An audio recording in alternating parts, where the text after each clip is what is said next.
Bilang panghuli,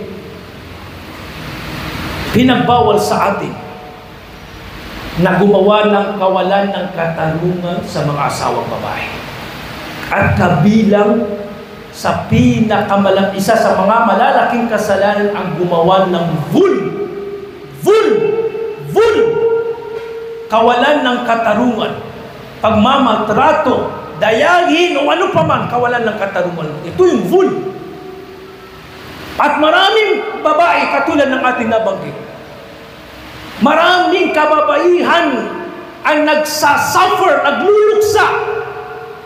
nagluluksa sa kanilang mga bahay dahil sa pagmamaltrato, walang respeto, pinipintasan, sinisigawan o bakos sinasaktan pa at hindi binibigyan ng panustos ang kanilang mga asawa. Huwag may awim, ito ay vul, mananagot ka kay Allah subhanahu wa ta'ala.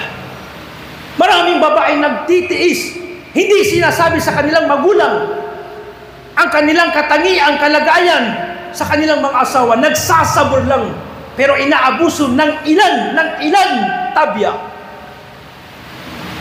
Ito ay vul.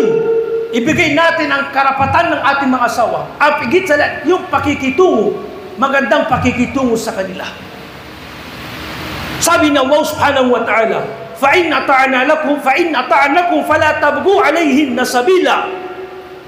Kapag ang mga babaeng asawa ay sinunod nila kayo, wag kayong gagawa ng kawalan ng katarungan sa kanila. Pagmamaltrato, kawalan ng respeto, hindi magandang pakikitungo. Dahil yan ay kabilang sa mga malalaking kasalanan. Biyayaan nawa tayo ni Allah subhanahu wa ta'ala na magandang pakikitungo, pagtrato sa ating mga asawang babae.